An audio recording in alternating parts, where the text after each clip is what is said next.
What's going on, y'all? Welcome to episode 5 of the Half Price Concessions podcast. First things first, got something cool to tell y'all. We have a new partner on the program. It's Performance Center Racing Warehouse. Located in Statesville, North Carolina, Performance Center provides racers with just about everything you need to go asphalt late model racing. From being the home of the PRW chassis itself to a full-blown fabrication shop if your race car ever needs to be reclipped, Performance Center can also help you with shocks, setups, and top-of-the-line customer support. Give Roger Johnson and the folks at Performance Center Racing Warehouse the chance to earn your racing business. Just give them a call today at 704-838-1400 and visit them online at performancecenter.com for more information. That's performancecenter.com, performancenter.com.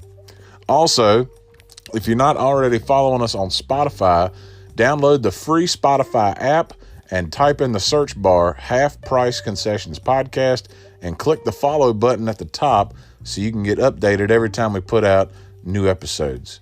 Episode 5 of the Half Price Concessions Podcast with my friend Buddy Payne starts in just a few moments.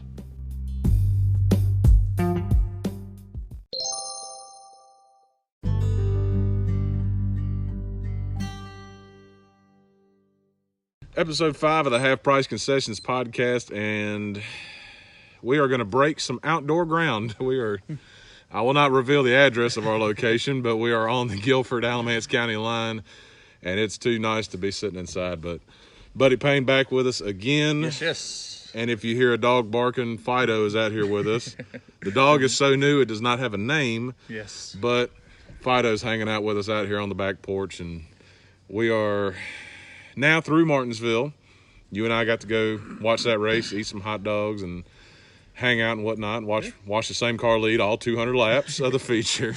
Yes. But it got us to thinking about big races coming up within a reasonable driving distance. We're here, Alamance County, kind of central part of North Carolina. So just kind of thinking about some races in the area that might be worth driving to if you want to kind of get that last race in before the end of the season. And it's pretty cool, Bud, because as I did the research and typed out the words on Notepad, because I ain't got Microsoft Word at my office, there's actually quite a few to choose from where you're not driving 3.5 hours and you don't need a hotel room. You can go to these shows and they won't be too terribly overpriced or too far away. Yeah, we are very fortunate to have several tracks within a couple-hour driving radius of us, and fall time's a wonderful time for a racing fan because it's kind of the end of the year. Guys aren't thinking about points anymore, and they're just thinking about money and getting those last few laps in before the year's over with. So got a bunch of opportunities coming up, like I said, within a couple-hour radius here. I think the best thing about this time of year is just that because things are winding down and there are fewer shows as tracks wrap up their seasons or they've already been done for some time, is that not only does it help the car counts get a little more ballooned, but you also see in the stands, like when we were at Martinsville, I'm seeing people that normally would be at a motor mile race or a South Boston race or at a dirt race somewhere. And the bigger end of your shows, it kind of opens it up a little bit more. Kind of like last year when we went to Lancaster, it was a great crowd, good field of cars. I think it was 10,000 to win.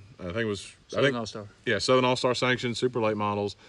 And it was able to draw more because there's less competition when the temperature starts dipping low. Yeah, a lot of your tracks are, they've wrapped up their season championships or, they're pretty close to doing that. So they like to, squeak out as many more races as possible. But when points aren't on the line, it gives guys an opportunity to branch out. And, you look at the master schedule on various websites and you see less and less on the weekends. So just gives them more of an opportunity, and throughout the year, I'd love to see tracks, work together more so, without going head-to-head and competing. And we're seeing that some in certain areas. But at the end of the year, you might only have 4 or 5 races total going on any given weekend. So it definitely opens it up for a lot of guys.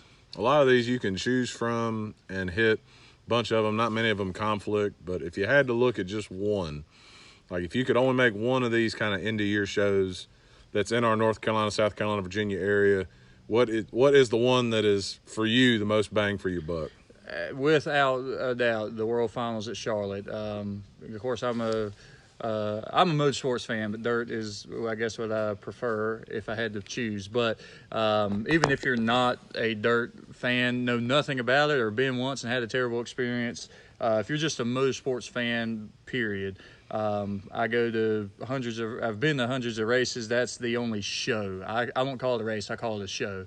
You've got 3 of the premier classes they're running. You'll have 50 plus in each class. It's a very quick moving show. There is very, very little downtime. When one race is off, the next one's starting.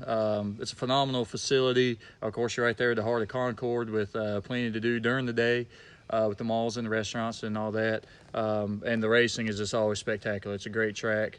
For me, that is the best bang for the buck in motorsports, period. I'll piggyback on that one. It's one of those ones that kind of reminds me of back in the day going to NASCAR races, because if you are within kind of that 4-hour window of the pits opening, everybody's out of their hotel rooms and going to get something to eat before we go to the track, because we're going to be there, most of the night. Any restaurant you go to, any store you go to, is somebody wearing a dirt late model shirt or a sprint car shirt or a modified shirt, and it's just like it's cool because you kind of like look at each other and you give you like the little like, hey, you're there for the same purpose, and it's not corporate. A lot of these guys are doing it, making a living, but they're not making as big a living as like the NASCAR guys or anything like that. So it's just, and they're selling merchandise. Absolutely. It's to your point, it's seeing someone out in public, it's just a great conversation starter. I've had some of the just best times sitting in the free continental breakfast bar in the morning, and just, this guy's got this shirt on, this guy's got that shirt on. You just strike up a conversation. Where are you from? What's your local track? And you can sit there for hours, man, just telling stories and all that. And, going to the mall, it's not every day you see somebody walking out of Abercrombie & Fitch with a Chubb Frank shirt on. So I was about to say. That's a good time right there. You learn stuff. I remember there was one, you got to take them with a grain of salt, because there's a little bit of truth in some of these stories somewhere, but not all of them are truly factual. I know there was a guy, I think 2 or 3 years ago, where we stayed at, and I think it was the year that one of the nights either rained out or was severely rain delayed. And he kept talking about this track in West Virginia. Mm-hmm. It was like down in a holler, and it was so steep to get down to it that the guys had to drive the race cars down into it. And I was like, I think I kind of believe it. I could not find any information on the Google to back up the claim, but you hear all those stories and stuff, and it's just. If you've ever been to West Virginia, it's very believable. Yeah, I'm about to say. That's why you got to pay to drive through the state. Exactly. I would probably, if I had to pick one, and I'm kind of twofold in here, because the one I'm going to be at later this year is North-South Shootout. That's a really cool event, and I'm lucky I get to work it this year, but I think it kind of gets amped up this year, since it could not be at Concord because the property's been sold and who knows what it's going to become. They moved the race to Hickory, and Hickory is probably the greatest equalizer in this area I know as far as asphalt tracks, because the track is so rough that it's not just riding around easygoing racing. The track is so darn bumpy, and it's got so much character that it produces great racing, because the drivers can't just go out there and hold it and take it easy, I guess, if you will. It's such a darn challenge. And I think with the tour mods, you'll get the guys from the north, you'll get some of the guys from the south, like your Burt Myers and your Tim Browns and stuff. I think it'll kind of be the great equalizer, because it's such a rough track, and super late models I think are going to be there as well. But one that's, I think, is a really cool one is down in Kenley at Southern National Motorsports Park. They do a Thanksgiving Classic, and it's a Sunday race, and it's big late models, big super late models, and the track itself is just built for high speed. It's banked high in the corners. The straightaways have got a good tilt to them. And it's just, it's one of those asphalt tracks where you could go stand at the fence and you're going to get your hat blown off, because they're just making a lot of hay. But, there's plenty of them to choose from. Lancaster Speedway's doing 10K to win supers. Gaffney's got another 10K to Win Super Late Model Show on the dirt side. There's Fall Brawl at Hickory. There's the Rodney Cook Classic at Ace, where they're bringing in asphalt sprints. I don't know how much experience you have with those, but those, even though they can't slide through the corners like the dirt, it can be a good show. Yeah, they are amazing getting those cars to hook up on the pavement. I've seen them, I believe it was at Ace Speedway actually one time. Then I've seen videos of them running Bristol. I remember, I don't know if they do it anymore, but Bristol used to do a lap challenge, and it was pretty much the speed test. Yeah, who can run the quickest lap, and there was a guy there, and I don't know if it was a 360 or a 410, but I mean he was like down in the 12s around that track, and I mean that's just ridiculous, especially as big as that track is. The good thing I would like to that we're starting to see more is. Some of these tracks are starting to kind of come together on the same weekend, like the Lancaster and the Cherokee weekend. They just started that really last year, and if I'm not mistaken, the Friday night they're running Screven. They're running Screven, and then Saturday Lancaster, Sunday Cherokee. All these tracks are within an hour and a half of each other, 2 hours. So really, for a dirt fan and being that close to Thanksgiving, you know. You can take Friday off of work and get to see 3 great shows at 3 very different and very unique tracks all in one weekend. So that's always a good one. This upcoming weekend, you've got the Tar Heel 50 down at Tri-County, Ray Cook's track. Yeah, over there in the western part of the state. Yeah, Brasstown. That's a good little haul, but if you're making that trip, it's still technically North Carolina. I mean, it's right there on the edge. But if you're making that trip, you know, you can dip down to the Dixie Rome doubleheader this weekend. So that's 3 races. You know, make it worthwhile on your trip. So I like to see the tracks doing that, working together. Yeah, it's good to see that. One piece of advice, you know what? I think it'd be good to give some people advice. If they don't usually go to these end-of-year shows, there's some things that you need to do. Because the time of year we're in, it gets colder at night when the sun goes down. Rule number 1, and we can ping pong this.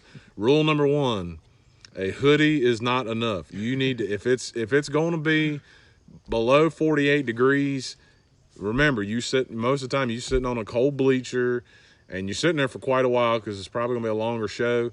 You need to have some kind of thermal on the bottom, because you can wear that hoodie and that jacket on top as much as you please, but once your legs get cold, you start to get a little miserable. It's not, the thermal socks ain't enough. You got to have the long johns or something on the bottom. Yes. That would be my piece of advice. Yes, I will definitely 100% with the thermals. I would say number 2, gloves. Some good insulated gloves. It's harder to eat your nachos, but it is worth it.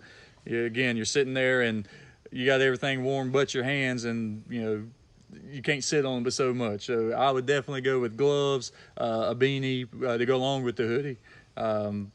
Anything you can. Don't dress for the temperature that the track is at when you got there when the sun was out. Oh yeah. Dress for 20 degrees cooler. And your sun's gonna be going down at about 5:30, which is probably when most of these shows are starting anyway. So luckily most of them do start a little earlier because of the coldness factor. Check the track if they allow any sort of heaters.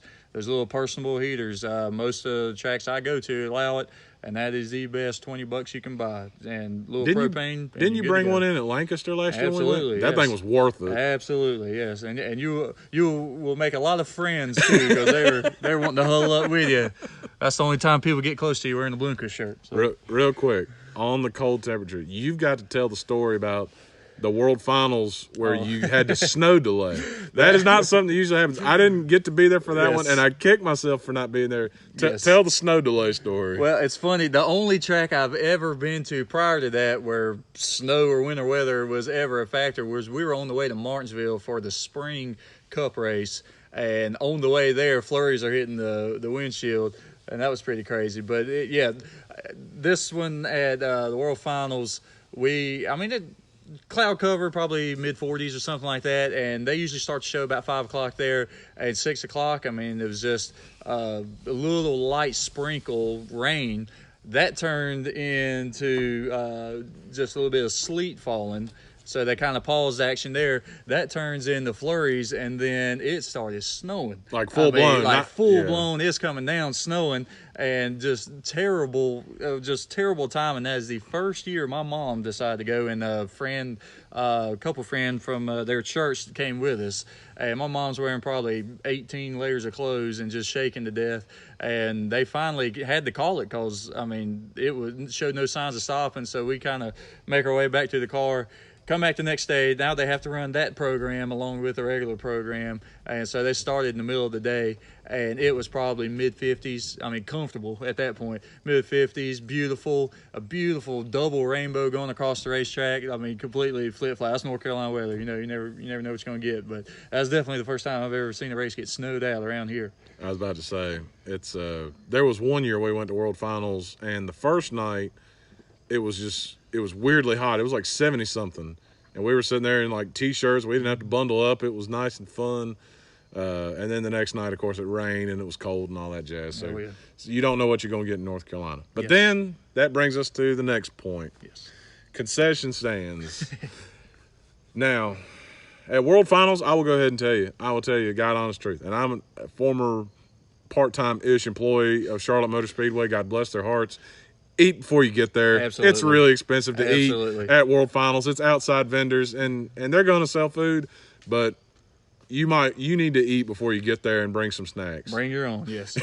Yes. But that got me to thinking about, we've been at the racetrack so long, we see so many things, but the concession stand is always like the go-to thing, because at some point in the night you're going to have to eat. You're going to have to get something to drink. You might need a shot of caffeine if you had to work before.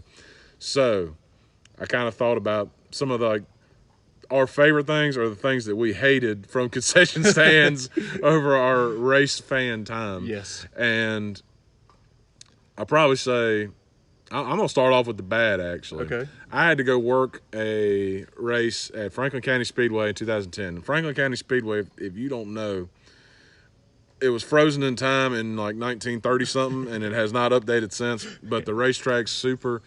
I went to go get a cheeseburger, and it's like the middle of the show. I just took a little break. Went to go get a cheeseburger. Oh, that's going to be 20 minutes. I'm like, I ain't got no 20 minutes. I'm going to miss a race and a half at this thing. So rule number one, one thing I do not like, you've got to have some stuff prepared. I understand if you don't have the barbecue nachos pre-prepared, but your basic essentials like your cheeseburgers, your hot dogs, and your french fries, you got to have something pre-prepared, because I do not want to be – I like the concessions, but I'm not there for that. I'm there for the race. Right. You got to get me in and out of that line in a decent amount of time. And God forbid, don't put me behind the guy that wants to pay with a credit card. Yes. You're at a dirt track or a short track, asphalt track. We do cash. That's right. Hit the ATM. That is right. Don't hold me up in the line. If you couldn't buy your ticket with a credit card, I'm sure you ain't going to buy your hot dog with a credit card. Exactly. Yes. I'm going to go with process, because I've seen it done right and I've seen it done horribly wrong. We'll start with the wrong, I guess, the absolute worst. And God bless them, I used to work at this track, but Friendship Motor Speedway in Elko, North Carolina. The concession stand is right underneath the announcer's tower. And so on the very opposite side, there's your stands, cars on the track. So it's already noisy standing right there. And they have two lines. One line, you give an order. They hand you a ticket, like a ticket stub. And then you move over to the left line. And you're waiting for your number to get called. You're waiting for your number to get called. But 20 feet away from you, there's 20 race cars out on the track. So they're yelling. And you don't know if they said 6 or 7 or whatever. And everybody's trying to rush up there to the same time. And you always, you're going to have that guy that checks his order before to make sure everything's there. And, of course, it's not. Of course not. And it is just terrible. And you're just getting pelted with dust the entire time. So you go back with your mustard, chili, slaw, and dirt hot dog there. The worst. It's 30 minutes minimum to go get your food there. That is the worst setup. The best setup, and I've seen this at multiple tracks, is they have it cafeteria style. You go in, they've got a line, they have everything underneath the hot lamps, got your hot dogs together, hamburgers, cheeseburgers, so on and so forth. You go through with a tray, load it up, and it shows you the price right there, so you already know by the time you get to the end. You got fountain drinks, pour your own stinking drink. You ain't got to wait for somebody to get the Mountain Dew for you. And you just come through with your tray at the end, boom, boom, boom, calculate it up, and you're out. I mean, that's just a streamlined process, a way of doing it. I'm going to give you another hate on. So I went to a show. I will not name the racetrack because this is not the racetrack's fault. This is the man in front of me's fault. God bless his heart, because something's coming. Absolutely. I'm behind him in line. So I can taste my bologna burger. I don't know why we call it a bologna burger in the first place. Ain't no burger on this bologna, but beside the point. I'm next in line. I'm ready to go. As soon as he steps to the left, I'm ready with my order. My man orders a cheeseburger and some fries. Pretty standard order. As they bring him the stuff to go pay, he utters the question, "Is this gluten-free?" Wow. And I'm like, dude, know your surroundings. Exactly. We don't know what gluten is. Exactly. Bless your heart. I know people that have a gluten allergy and all that stuff. Bless you. But know your location. This is not downtown Durham or downtown Greensboro, downtown Charlotte, where these places are grass-fed milk, non-GMO, booger-free, didn't sweat on it, didn't look at it funny. If you got a gluten allergy, bring your own snack, because that racetrack is not going to be very friendly. The day I see kombucha offered at a dirt track, I'm leaving, Tyler. I'm hanging. That's not our kind of place. I'm finding a different hobby, because that is not it. I'll give a positive one. I've been negative twice. I went to Fayetteville to work a fuel late model race, and went to go get a bologna burger. I still don't know why we call it a bologna burger. There's no burger on it, but went to go get the bologna burger, and it was sandwich style. So it wasn't on the bun. It was just on the bread. And I got to, they actually let me add cheese on it and a few other things. I don't like onions. Okay. Apparently that's a sin. Jason Turner told me he offered bologna burgers and didn't have onions, and people got mad. Wow. And I was like, okay. I question people who eat bologna anyway, but go ahead. So while I'm getting questioned, my bologna sandwich, the bread was yay long and the bologna was out an extra half inch around. Yeah. Oh, yeah. And I was like, yes, yes, this is what I wanted. More bologna than bread. You don't mind paying $4 for something like that. At Virginia Motor Speedway, they no longer offer it, but they had a pork tenderloin sandwich. And very same, never seen that at a dirt track before. And you go get that thing, and it is hanging outside the buns. And, $4 or $5. You could not beat it. That was delicious. I've seen this at multiple tracks, and I get it, but it's just a nuisance, and I don't understand it, is the hot dog plane. And you have to go, our condiments are over there. So you get your hot dog, you turn around, they got the pump bottle ketchup, the pump bottle mustard. They've been sitting out a while. Yeah, you might have some relish and some onions, which, again, I question people who eat that mess anyway. But I like your tracks who at least give you one that's plain and one that's all the way, or something. Give me something. Martinsville, a good and a bad story there. Good story there. You can get it pretty much any way you want to. Mustard, chili, slaw, which is my preference. Whatever. It's not just a plain. Bad story there. Cup race. It was a fall cup race a couple years ago. Went with some friends and my wife and her family and stuff. Go to get it, and I guess they'd just been going through them, burning through the hot dogs that day.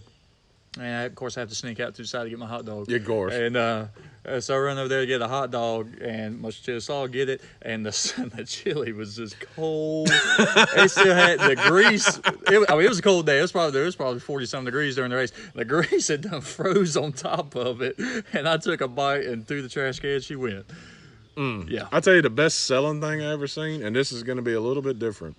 So when I worked at Ace, 2010 to 2015, Brad Allen would try to do an end-of-year show, and when you get into October, it's cold, and some of them, it'd be a Saturday show, so we're there like 8, 9 in the morning opening the gates because asphalt people like to get to the track early. Mm-hmm. And I forget which time it was. He was smart enough to make like a massive Biscuitville order, like sausage biscuits, ham biscuits, butter biscuits, egg biscuits, whatever. And they were selling coffee and Biscuitville biscuits at the concession stand, and to a T, those pit crew guys, the drivers, the people that's down there working, I mean, they ate it to smithereens. Yeah. And I was just like, okay, that's a little something different at work. Yeah. You know, because, I mean, we're there in the morning. I don't want a cheeseburger at 8 o'clock in the morning when I'm trying to mount tires. That's right. But a lot of these tracks that do the 2-day shows or 3-day shows, very, very smart that they'll open the concession stands in the morning and do breakfast for all your campers. So you go, an Eldor, a 3-day show, you can go, get eggs, sausage, but, your breakfast foods in the morning. Very genius idea. I'll tell you one that I like the idea, but it doesn't always work. When Ace reopened with Jason and Robert Turner, they did not have the permits to do food yet. You got to cross your T's and dot your I's, and they were just trying to get the track open and functional. So since they couldn't sell food, they invited food trucks to come in, and there was like 5 or 6 food trucks. And on the one hand, it was kind of cool because there was some kind of a little bit of variation. There was a few different things and whatnot. But the downside on food trucks is food is made to order. None of it's pre-prepared because they just can't afford to do that. Right. So, later in the year, Jason got it figured out, and when he would have food truck options, but then he would also have at the concession stand the basics. Yes. So if you wanted to try something different and cool, hey, you don't mind standing in line and waiting a few minutes for it, you could do it. Or if you just wanted a basic cheeseburger, a hot dog, a hamburger, you could get that too. I thought that was kind of cool. I will piggyback off of that, kind of on the same token. Just a little trick of the trade. If you're at a race and most places have their main concession stand, but a lot of them have a secondary place. Yeah, the side one. Your side one, if you see someone over there, especially if it's a sweet old lady with white hair, you go over there. That's the best chili you will ever have. Good. But a lot of those little side bins, obviously it's going to be a limited menu, but a lot of those, they're either renting that spot or it's a fundraiser deal or something like that. So at least your money's going to either way you're supporting somebody, either the racetrack or someone else. But the lines are usually shorter. Yes, it's a limited menu, but I guarantee you the food's going to be better, if not as good, if not better. I'll tell you what, if everyone could duplicate the Martinsville hot dog, I'd never go hungry at a racetrack again. That hot dog is the same as it was when I was 9 years old. It's still only $2. You can get chili on it. And if you don't mind people looking at you funny, you can eat 5, 6, 7 of them, and you won't feel guilty till the next day when nature takes its course and it's going to go somewhere. That's right. But, so, that knocks out the concession stand part. Again, just looking to kind of this end-of-year stuff, and one thing also that comes in is you get some of your bigger stars that are looking to get another paycheck. Mm-hmm. I still remember Race for the Kids at County Line back when it was Ultimate Supers, and it was $10,000 to win. And me and Gray Pettigrew sat out there and froze our tails off, and it was miserable if not for cars on the track. And you had Jackie Boggs came in from Kentucky, Chris Ferguson ran it, and sometimes you'll get lucky and you'll get those big guys that come in. But if you go to World Finals at Charlotte, you get them all. You get the sprint guys, you get the late model guys, and you get the modified guys, and you get the pit pass. You can go down there and get autographs, and most of them are pretty friendly. But what's the rule, buddy? Know when to approach them. Absolutely. You got to remember these guys, they're your heroes. You watch them, you follow them throughout the year. You're wearing their T-shirts and stuff, but at the end of the day, they're working. And when it's about, I'd say, within 2 hours of the start of the show, that's when you need to step off and let them do their job. They're over there prepping tires, working on the engine, whatever. If you see them talking with crew members or whatnot, just step back. If they notice you or approach you, or some of them will step out of the way from the car, sign a few autographs, take a few pictures, then go back to work. But don't force it.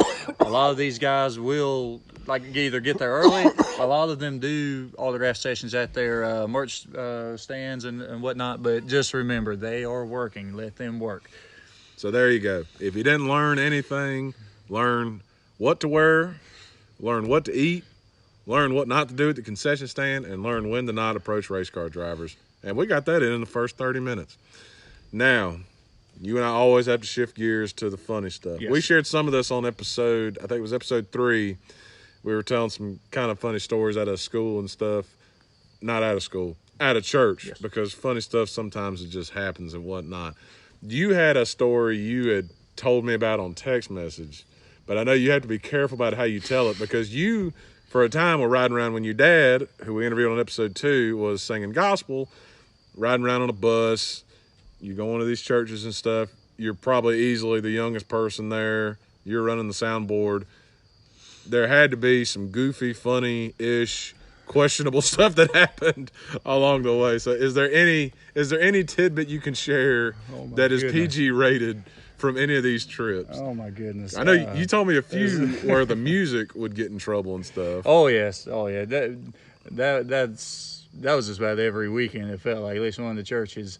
Some of your more staunch, strict, old school places, and multiple denominations were like that. We used tracks, so we didn't have a live band or anything, or someone playing the piano. So we just used tracks, and some of the faster, more upbeat songs, I guess, were a little too fast and upbeat for these said churches. And the ones that were all that you have to learn to entertain yourself when you're out on the road, especially when you are heavily outnumbered when it comes to the age group there. The one that just always tripped me out was the anti-instruments in the church, as far as no electric guitars or no drums. Good Lord, we did not have no drums, but we could have this other gospel group come in to play a track on that a CD has electric guitars and drums and a little bit quicker than 4/4 timing. So that one always tripped me out. The facial hair one, that was always hilarious. Really? Yeah. Who in the group had the facial hair? It wasn't your dad, was it? Well, Don, he had a goatee or something. He always had like some sort of facial hair. He wasn't always clean shaven. But the facial hair thing in general is hilarious because you come in, we don't allow men with facial hair in here. I guess women either. And David, one time, I was very proud of him. He called the dude out because I had thought it, but he actually said it. He said, "Well, what about your eyebrows? You don't think about stupid stuff like that." Or no stringed instruments, yet they got a piano. Well, open up the back of your piano. Guess what you see? About 88 strings. It's just all ridiculous stuff. But yes, the music. I was never asked to stop a particular song or anything? A particular song, but I was definitely asked many times to turn it down. And I have a pretty good ear for that, I believe. So I would never blare it out or blast it out in any way. But yeah, if it had a little bit of speed or tempo to it, man, you better back it down some. I'll tell you the one that used to get me, and I remember one time I didn't get in trouble for it, but I got a little bit called out for it. So the church we grew up in was I call it like an amen church. Yes. When the preacher hits like a good point, he'll kind of pause, and you'll hear various men from different corners of the church. It kind of sounds like an echo. You'll hear either amen, come on, preach it, brother. Like it's kind of like the same 5-6 phrases. Oh yes. So as a young man, I felt like, okay, that's what the men do. So I would start saying like, yeah, yes. Yes, sir. And I would, did it. And Tommy Richardson, I love him to death. He looked down at me, and I think he thought it was because I was so into the sermon. I was, but I think I was just trying to fit in. So he looked down and pointed at me with that long preacher finger and was like, "That boy's got the spirit down there." So I stood up and get a amen. And I sat back down, and later I was like, I don't know why I'm repeating everybody. Like, I mean, just... it's a Baptist thing. But I tell you what, you do that at a Lutheran church, we're going to have a problem. Oh, yeah. You raise your hand, they're going to tell you where the bathroom is. Exactly. Oh, yeah. And it's all in good jest. Me and Buddy have been to all these different kinds of churches. Buddy's been to way more than I have. So, I mean, it's funny to see the different rules that people have set up. It's funny, and I get everybody has their own taste and dress code and music and all that stuff, and it's when the people take it serious or they take it more important than what we're there to supposed to be doing. You're there. I don't care if you got a suit on, if you got a T-shirt on. I don't care if you listen to Southern gospel or rock and roll, whatever. As long as your heart's right and you follow the book, I really don't care. But yeah, it is funny just to see how far and people take certain things and how strict they are on their codes and stuff. And to me, it's just funny that you're more worried about that than you are about the important stuff sometimes. I'm about to say it's just some crazy stuff happens. I'll tell you one where I got scared. So I was in church one time, And I don't know if it was the choir or if it was like, you got to have the special singing after the choir comes down before the preacher gets up there and preaches. And I think it was that. It was. I think your mom might have. Your mom and your sister were probably up there. And whatever the song was, it was hitting because you had people standing up, waving. Oh, yeah. Everybody's getting into it and stuff. And the organist, would let out. Oh yes, Miss Jeanette. Yeah, boy, she would let out these like wails. It was like just a scream. Oh yeah. And at 15, I got concerned. I was like, oh, I hope. Like nothing bad happened to her. Like, she's a little bit older. Sometimes you don't know. And it would scare me in church. I brought a friend one night. It was a Sunday night. I think he was staying the night. It was during summertime. And he came from, or went to a Methodist church. And so Sunday night, you go to church. So we went, and we were singing a song, the choir was singing a song, something like that. Miss Jeanette got just a hallelujah shout going on, and when she let off that scream, he just froze. I mean, like he saw a ghost. He just froze, and like he wouldn't look at me. He was just staring straight ahead, like he didn't know what in the world was going on. And and to me, that's what I'm used to at that age, and that's what I'm around. So I'm like, y'all don't do that at your church? And he's like, no, apparently not. Heck no. I'll tell you the biggest culture shock I got. So I come from Baptist.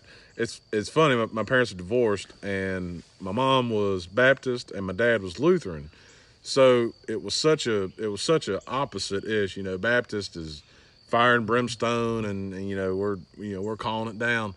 And when I would go to my dad's church, the Lutheran church, it's very orderly. It's very, this is what we do here. Communion's every Sunday, whereas the Baptist church it wasn't. Yep. And I remember. I feel bad saying this, but I'm going to say it anyway. Say it anyway, bro. So the Lutheran church, unlike the Baptist church, when they did communion, they didn't use no juicy juice. Oh, yes. They used wine. I mean, it wasn't much. It was a tiny little cup. So I wanted to have communion. I didn't want to just have, in Lutheran church, if you're not old enough or you choose not to take part, the preacher will place his hand over your face and he'll give you a blessing and stuff. I wanted to get communion. I wanted to try the wine. And I get up there, I think I'm 15 or something, and I'm fresh-faced. Looking back, I'm not going to fool nobody, especially him. And I get up there, and I have my hands cupped like, let me receive. I feel like if I get the bread, I'm going to get the wine. Oh, yeah. I have my hands like this, and they gave me the bread. So I'm like, man, I'm halfway there. They're coming around with a cup of wine. And here comes the preacher, and he kind of just like gives me a quick look. Yeah. And while my hand is cupped, he puts his hand on my face, gives me the blessing, and the wine person just knew to pass me by. And I was like, dang it, man. I missed my shot. A good friend of mine, growing up, he was, they went to an Episcopalian church, and same thing, they do communion every Sunday, but everybody drinks out of the same cup. So the Catholics do that too. Yeah, it's just like a big saucer deal, and everybody drinks out of the same cup. So you go, you go up, same thing, and if you don't want it, you cross your arms on your chest, and if you did, you put your hands out like in a cup formation in front of you, get your bread, get your wine. Well, the first couple of times, I'm Baptist, we're anti-anything alcohol, and they skip right over the Jesus turning water into wine. Hang on, buddy, I've got to pause you real quick. Yes. So we're out here on the porch filming this. Buddy's dog is down in the yard taking a bite out of a fake flamingo. down in his wife's garden. But Buddy's going to go get the dog out of the garden. But I'm so ADD, I got distracted. Fido I will give credit. He did not take a bite out of the flamingo. He was chewing on it. Buddy's got to reset the flamingo now.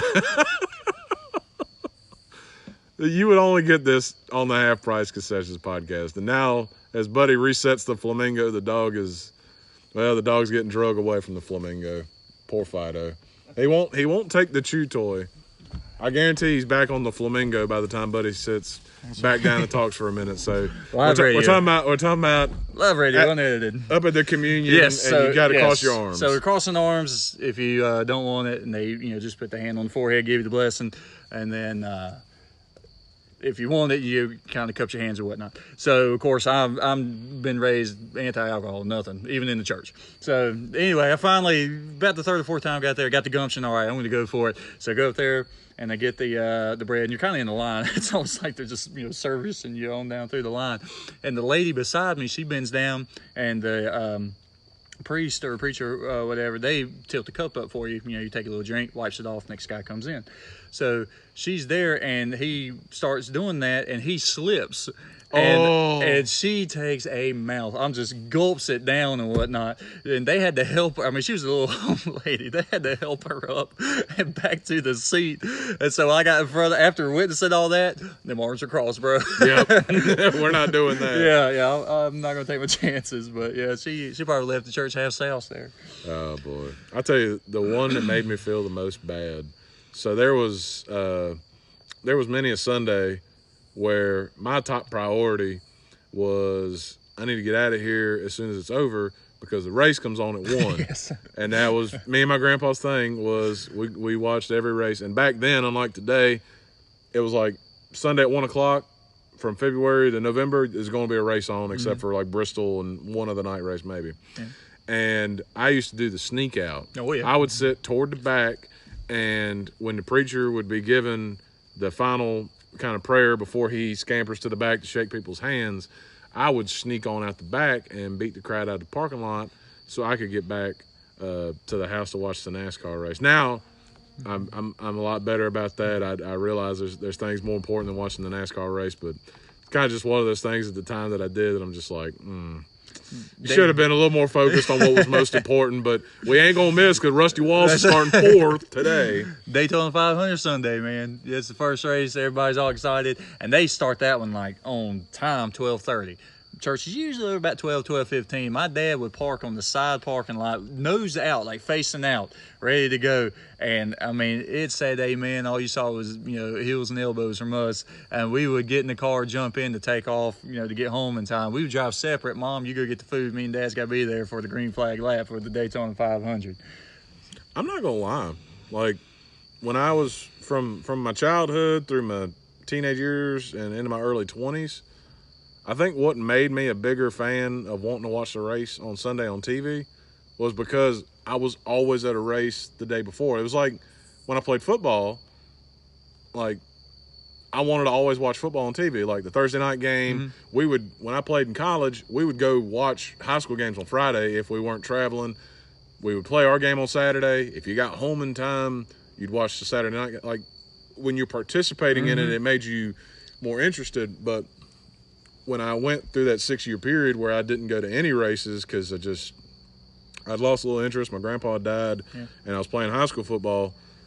I was not as interested on Sundays, and now I kind of realized that was being at Ace Speedway every Friday, and then we would rotate our Saturdays between Orange County, South Boston, New River Valley, Caraway.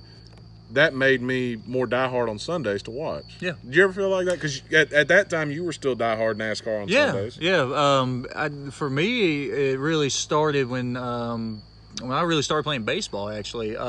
Because my dad, most people get their sports, I'm not going to say abilities, but their interest in sports or who they pull for, who their favorite team. It's usually a hereditary thing. Whoever my dad pulled for, my grandpa pulled for, whatever. Well, my dad, if it didn't have headers in the 4-speed, he didn't care about it. And he just didn't know much about it and just didn't care about baseball, football, stuff like that. So, elementary school, all my buds start playing baseball. And, hey, what's this? I have some interest. And my coach, after the very first practice, and he's teaching me the basics, and he said, watch it.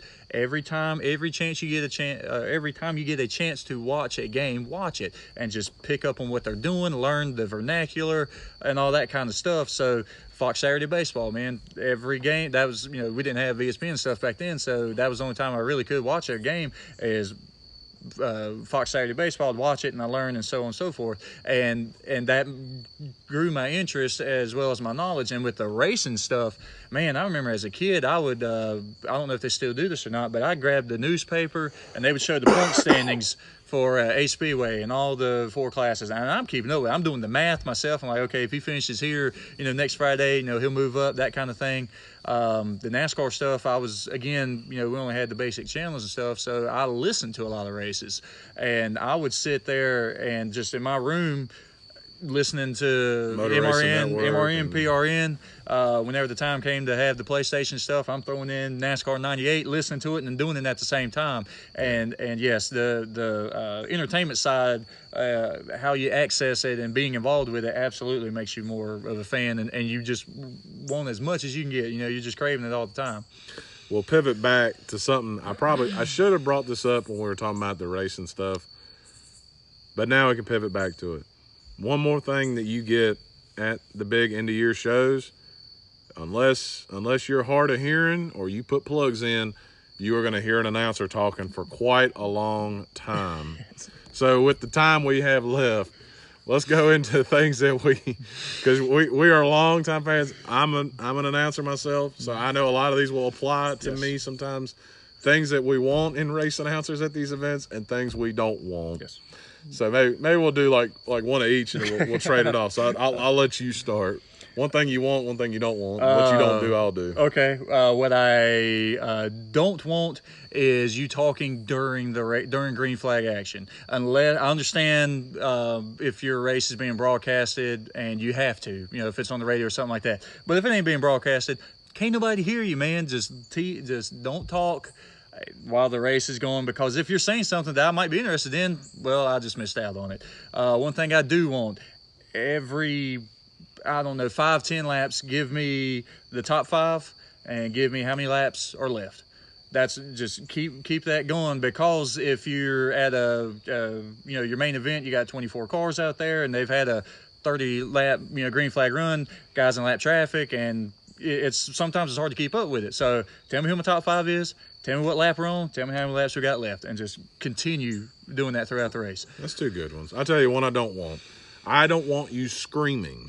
I don't want to hear you through the bullhorn screaming. I understand not all our tracks we're at are blessed with great speakers. It's one of the less important things to a track operator. I understand that.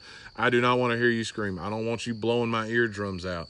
One of the things Brad Allen used to tell me at Ace was, he said, I want to be able to tell if it's getting exciting or not by the tone of your voice, not so much your volume. Mm-hmm. So if you're at a track like Ace Speedway is a great example, because they have regular speakers instead of bullhorns, where in some cases you can hear the announcer, with the green flag action. I don't want you screaming. That's going to take away from my fun. Unless there is a 200 car pileup, then you can scream yes. and you're justified. I don't like you screaming. Yes. What I do want, this is a pet peeve of mine. I hate when they only use the last name. I come from that broadcast school of Lenny Baticki taught me this at Charlotte. He said, you need to talk as if you're talking to someone who is at their very first race. And the majority of people that are going to be there, especially these end-of-year shows, are your diehards. They know who's out there for the most part. But as an announcer, I like to hear the first and last name, because sometimes you do get duplicate last names. And sometimes at asphalt races, lap traffic gets in the way, and it's hard to tell who's positioned and who's not sometimes. If you've been looking back at the battle for 8th and you look up front and there's 10 different cars up there. So first and last names when you're announcing, and I can hear you. But I hate the screaming. And I did it early in my career, and now I'm telling you, I hate the screaming. If you can't tell me what's important without screaming, you need to go sit in the stands. I cannot stand a screaming announcer. Are we doing more than one of these? Sure. Go. Okay. Yeah, go. Give another one. Don't hype up boring action. See, now that's a tough one. But I will sympathize on that one. Okay, well, I'm talking about, like you're saying, with the screaming or building it up more. Man, the dude's 2 seconds behind. If he knocked off a 1/10 of a second that lap, it's not, he's not going to be on his tail the next lap. If you got 8 cars out there left running at the end, just don't hype it up. If you got, the group qualifying or whatever the case may be, just Be calm, be chill. We can see what's going on. So when you tell me, oh my goodness, how did he make that pass? And the guy pulled over and he just let him by, don't hype it up, because then you have that realization like, man, this ain't really that great of a show going on right now. Do your research and have neat stats or just little information about certain drivers.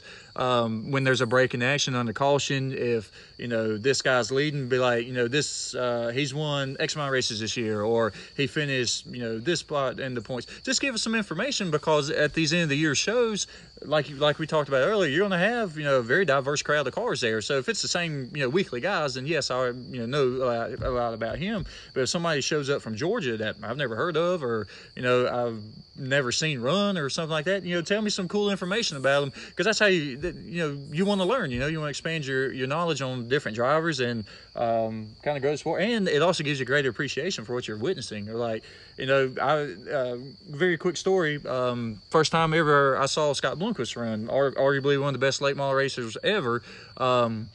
Cool paint scheme. That's what drew him to me first. And I had heard of him, but didn't know much about him. And the driver's just like spitting off all his stats, how many races he won this year. He's however many time have a Tampa champion, all this stuff. And so if I never saw Scott Bloomquist race again and all that he's accomplished since then, I can look back and say, tell my kids one day, or tell a friend one day, I got to see Scott Bloomquist run at 311 Speedway one time. Give us good information we can use. I'll give you a don't to kind of close it out on. If you are announcing, you are getting paid to hold the microphone and make noise during the cautions, sometimes during the green flag if your event's being streamed. Do not cheerlead.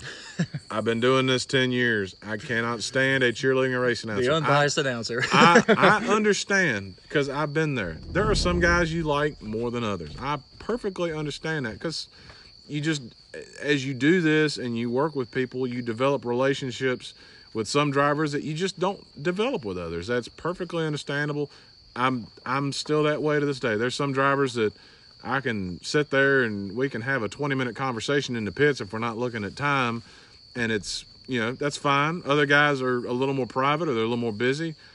You're not going to have those same conversations or relationships. I totally get that. But when you are calling green flag action and you are actively cheerleading for a driver during said green flag action, that's not what I want. I'm there more times than not. I don't have a driver to pull for in these shows. I'm just there to see if a great show breaks out, but racing in general entertains me. Do not cheerlead while you're announcing. Turn the mic off and cheerlead, or go sit in the stands and cheerlead. I cannot stand the cheerleading race announcer who is so hyped when someone's passing for 7th, and then they're like, oh, by the way, a battle for the lead. Like, there's no, be excited about anything that's happening out there. Yes, Buddy Payne. Just a very quick one to add. All this right. is a combo do and don't. Do not talk have a private conversation while the microphone is hot. And I guess the inverse of that is don't talk, or if you're talking, assume your mic is hot. Assume the mic is hot all the time. If there's no action going on the track, mic off.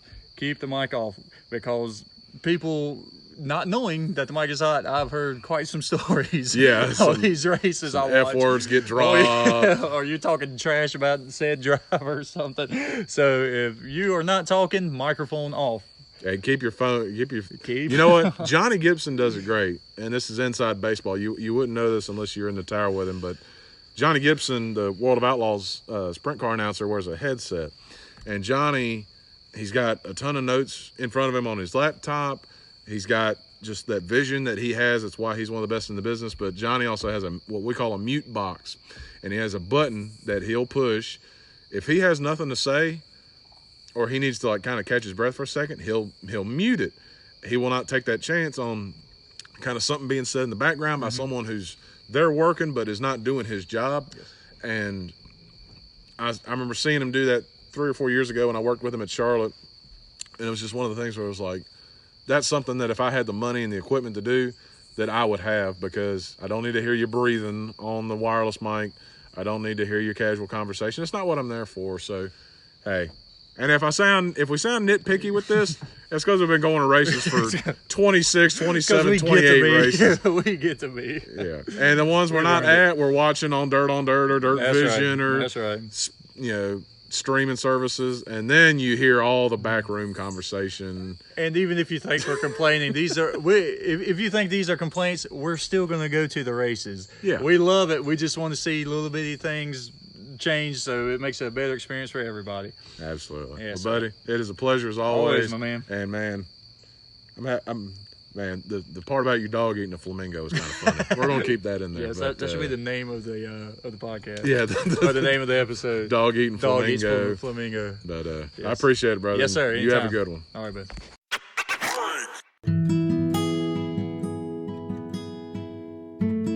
Thank you for listening to yet another episode of the Half Price Concessions podcast. Special thanks going out to my co-host and my good buddy, Mr. Buddy Payne, for being my right-hand man and the guy who inspired this thing from the start. Thank you, buddy. Thank you as well to Roger Johnson at Performance Center Racing Warehouse for reaching out and showing us some love as well. Be sure to follow us on Spotify by searching for Half Price Concessions Podcast so you can hear when new episodes get uploaded.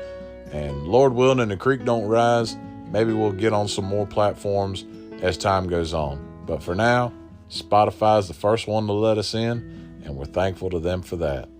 Thank you for listening. Thank you for listening to any of our episodes. And if this happens to be the only one, I appreciate you listening from the bottom of my heart. If you have comments, questions, concerns, or suggestions for future shows, you could email them directly to me at twilliamsannouncing@gmail.com.